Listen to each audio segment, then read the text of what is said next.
በጸጋ ድናችኋል፣ ጸጋው ከእግዚአብሔር እንጂ ከናንተ አይደለም ይላል። እዚህ አካባቢ ዞር ዞር የሚሉ ነገሮች አሉ። በጸጋ ድናችኋል ማለት ምን ማለት ነው? አለቃ ኪዳነ ወልድ ክፍሌ 3 ትርጉም ይሰጡታል። በጸጋ ማለት አንደኛ ሞገስ ማግኘት ማለት ነው። በእግዚአብሔር ዘንድ ታላቅ ሞገስ ማግኘት። ለምሳሌ በየትኛው ስራችን ነው እኛው ሄደን ከእግዚአብሔር ጋር መወዳጀትና ቤተሰብ መሆን እንችል ነበር? እኛ አንችልም ነበር። መጥቶ ባለሟል የሆነን ንጉሥ አንዱን መንገደኛ ጠርቶ ጆሮን አሻሽቶ ባለሟል እንደሚያደርገው በእግዚአብሔር ኃይል በሱ ፈቃድ ባለሟልነትን አግኝተናል። ለዚህ ምን ይላል በዕብራውያን ምዕራፍ 10 ላይ ብንአሁነ ሞገስ ወሰባትነ በደሙ ለኢየሱስ እስማደሰ ለነ ፍኖተ ጽድቅ ወሕይወት ግብጠ በመንጦ ላይ ተስጋው።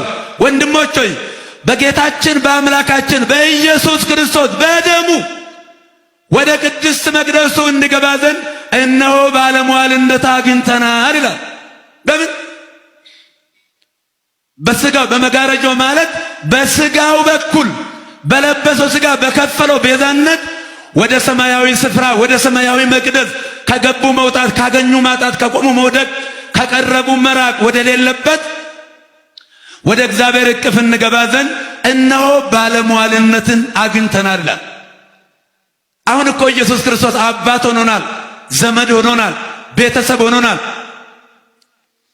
በመለኮቱ ፈጣሪያችን በለበሰው ስጋ አባታችን ነው። አንድ የሀገራችን ገጣሚ አብ ካልሰጠኝ ብዬ ምን ነው መናደድ፣ ለወልድ አልነግርም ወይ ለስጋ ዘመዴ። ዘመድ የሆነን አባት የሆነን ያንን ጥቅስ ሳልረሳ ቅዱስ ጳውሎስ ወብነ ሊቀ ካህናት አብይ ኢየሱስ ክርስቶስ ወልደ እግዚአብሔር ዘተላለም ሰማያት ወናጽንዕን ከአሚነ ቦቱ እስመይ ኮነ ሊቀ ካህናትነ ዘይግ ሐሚመ ለድካምነ ዳዕሙ ምኩሩቱ በኩሉ አምሳሊነ ዘንበለ ኃጢአት ባይቲታ። ዕብራውያን 4:14 ላይ እኛ አንድ ሊቀ ካህናት አለን በሰማይ ውሳጤ መንጦላይት የገባ ማዕርገ መላእክትን የተረገጠ ዓለምን በሞቱ ነፃ ያወጣ አንድ ሊቀ ካህናት አለን። እሱ ደግሞ ከኃጢአት በስተቀር እንደኛ በነገሮች ሁሉ የተፈተነ ስለሆነ የሚራራልን የሚያስብልን ያለ ጭንቀት የሚንከባከበን አንድ አባት በሰማይ አለን ይላል። ክብርና ምስጋና ለአምላካችን ይሁን። ለምንድን ነው እኔ ይህንን ርዕስ መረጥኩት? እኔ ሕይወትም እውነትም መንገድም ነኝ። የተያዘ ስራ እውነት ነው። ሰዎችን ወደ እግዚአብሔር የሚያቀርብ መንገድ ነው። በስጋ በመንፈስ የሞቱትን ሕይወት የሚዘራበት ትልቅ እውነተኛ ስራ ስለሆነ ነው። ቅድም ወደ አነሳነው ስንመለስ በጸጋ ድናችኋል ማለት አንደኛው ደግሞ ምሕረት ነው። የማይገባን ምሕረት አይገባንም ነበረ። እኛ ሰርቀን ቀምተን ከተሳካልን ከእግዚአብሔር መንግሥት በላይ ለመሆን ካልተሳካ ደግሞ እንደው ከሱ ጋር አቻ ለመሆን ነበረ ወደ ሌብነት ሄድ ነው። ነገር ግን በማይገባ ምሕረት ዓለምን የማረው ይቅር ያለው እግዚአብሔር ተዋለጠ ዓለመ በክርስቶስ አናይስዮ ኃጢአቶሙ ወይነጽሮ ጌጋዮሙ። እግዚአብሔር በክርስቶስ ዓለምን ከራሱ ጋር ያስታርቅ ነበረ፣ ኃጢአታቸውን አልሰፍርም አልቆጥርም ብሎ ትቶ ይላል። ስለዚህ በማይገባ ምሕረት ይቅር ስላለን ለዚህም ነው በጸጋ ድናችኋል። ሶስተኛ በማይገባ ፍቅር ወይ ደግሞ መለኪያ በሌለው ፍቅሩ ስለወደደን ነው አምላካችን ኢየሱስ ክርስቶስ ወደ ምድር ያመጣው። እኮ ሌላ ነገር አይደለም፣ ፍቅሩ ነው ወደዚህ ምድር ያመጣው። የእግዚአብሔር ፍቅሩ ወደ ሌለው መለኪያ የለው፣ ወረት የለው። የሰው ፍቅሩ ወረት አለው፣ ገደብ አለው።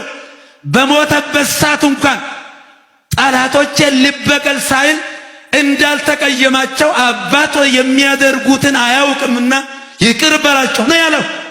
አንድ ነገር እንመልከት። በዘፍጥረት ምዕራፍ 9 ላይ ኖህ ከታላቅ አደጋ ከማያ የወጣ ታላቅ ሰው ነው። በጽድቁ መለኪያ ወደር የሌለው በእግዚአብሔር ዘንድ ባለሟልነትን ያገኘ ብቸኛ ሰው ነው።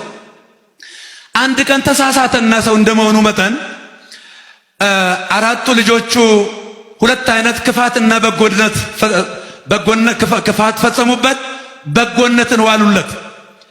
ከዛ ከወደቀበት ተረጋግቶ ከደረሳ በኋላ ኖህን የሚያህል ታላቅ ሰው እነዛን ያዋረዱትን ልጆች ባለማወቃችሁ ነው ብሎ አልመረቃቸውም፣ ረገማቸው። ለዘላለሙ ባርነት ይጣበቅባችሁ ነው ያላቸው።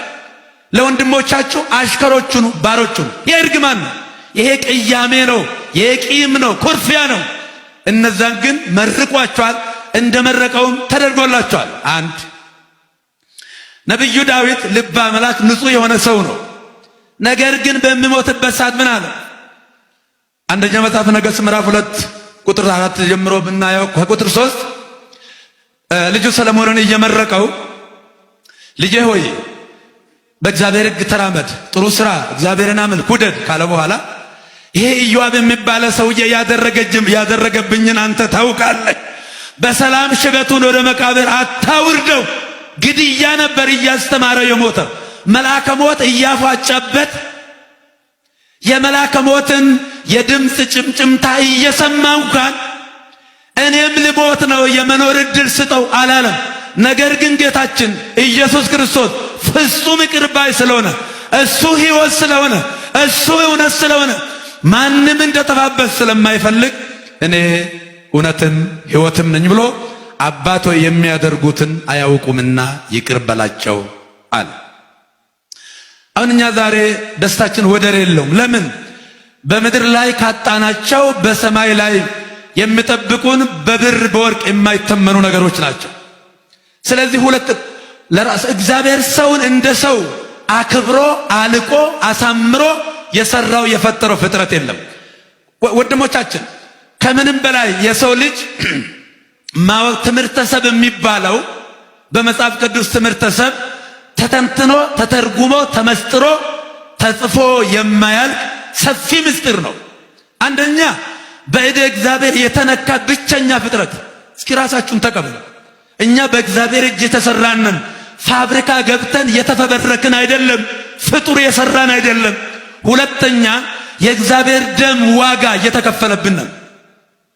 አኮ በዘማስን ብሩር ወርቅ ዘተቤዛውክሙ እሙስተዘይበኩ ምግባርክሙ ዘተመጠውክሙ ባበክሙ አላ በክቡር ደሙ ለክርስቶስ ዘታምረም ቅድመ ተፈጠረ ዓለም ዋስተራየ በዳህሪ ሞባይል አንደኛ ጴጥሮስ 1:19 ላይ ከወላጆቻችሁ ከወረሳችሁት ከንቱ ኑሮ የተዋጃችሁት በብርና በወርቅ አይደለም፣ በሚጠፋ በሚለወጥ አይደለም፣ ይልቁንም ለዘላለሙ ስለ ይቅርታ ስለ ምሕረት በሚጣራውና በሚጋብዘው ትኩስ ሆኖ ሕያው ሆኖ ነፍስ የተለየው መለኮት የተዋሃደው በንጹሕና በቅዱሱ ኃጢአትን በሚያነጻ በደልን በሚያስወግድ ደምን በሚያደርግ ሕያው ደም በጌታችን በአምላካችን በኢየሱስ ክርስቶስ ተዋጃችሁ ይላል።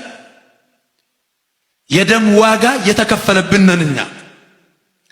ለዚህም ነው በዋጋ ተዋጅታችኋል፣ በደሙ ተገዝታችኋልና ለራሳችሁ አይደላችሁም ይላል።